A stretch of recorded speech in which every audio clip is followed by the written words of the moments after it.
ఒక చిన్న అటవీ గ్రామంలో అనయ అనే చిన్నారి ఉండేది. చెట్లు, ప్రవాహాలు, జంతువులు ఇవన్నీ ఆమెకు ఎంతో ఇష్టం. ఉదయం సూర్యకాంతి ఆకుల మధ్యన నుండి ఆమె ముఖంపై తేలికగా పడేది. అనయ చాలా దయకలిగిన పిల్ల.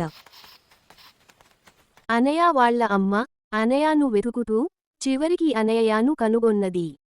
తరువాత అనయాతో ఇలా అన్నది, ఎక్కువగా అడవిలోకి పోవద్దు, అక్కడ ప్రమాదాలు ఉంటాయి. ఆ మాటకు అనయ చిరునవ్వు నవ్వి, అమ్మా, అడవి నా స్నేహితురాలు అని చెప్పింది.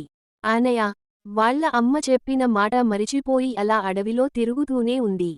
అనయ అలా తిరుగుతుండగా ఏదో అలికిడి చెట్ల చాటున విన్నది. ఆ తరువాత తను ఒక గాయపడిన పులిని చూసింది. ఆ పులి గాయంతో బాధపడుతూ వేదనగా కనిపించి ఏడుస్తూ ఉంది.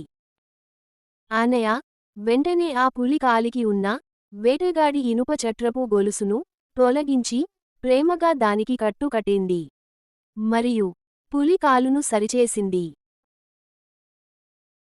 దాంతో పులికి నొప్పి తగ్గిపోయి ఉపశమనం కలిగి శక్తి తిరిగి వచ్చింది. అనయ ఆ పులికి ప్రతిరోజు ఆహారం తీసుకొని వచ్చేది. అనయ మరియు పులి ఇద్దరూ ఆ ఆహారాన్ని కలిసి తినేవారు మరియు కలిసి చక్కగా నవ్వుతూ కబుర్లు చెప్పుకొనేవారు. అలా వారు మంచి స్నేహితులుగా మారారు. అనయ మరియు పులి ఇద్దరూ కలిసి అడవి అంతా తిరిగేవారు. ఆ విధంగా అనయకి పులితో స్నేహం ఏర్పడింది.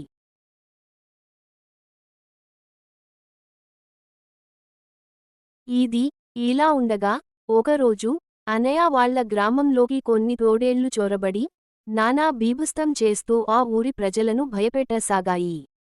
ప్రజలు భయంతో అటూ ఇటూ పరుగులు తీస్తూ ఆ గ్రామం విడిచి పారిపోవాలని అనుకున్నారు.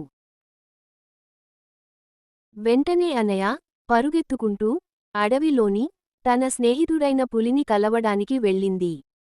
చివరకు తన స్నేహితుడైన పులిని కలిసింది. గ్రామంలో తోడేళ్లు చేస్తున్న బీభత్సం గురించి వివరించి చెప్పింది. వెంటనే పరిగెత్తుకుంటూ స్నేహితులిద్దరు గ్రామం వైపు వెళ్లారు. అనయ స్నేహితురాలైన పులి తోడేళ్ల మీదకు దూకి తన పంజాతో వాటిపై దాడి చేసింది. ఆ తోడేళ్లు పులి దెబ్బకు తోకముడిచి పారిపోయాయి. అనయ వాళ్ళ అమ్మ తోడేళ్లు గ్రామం విడిచి పారిపోయినందుకు చాలా సంతోషించారు.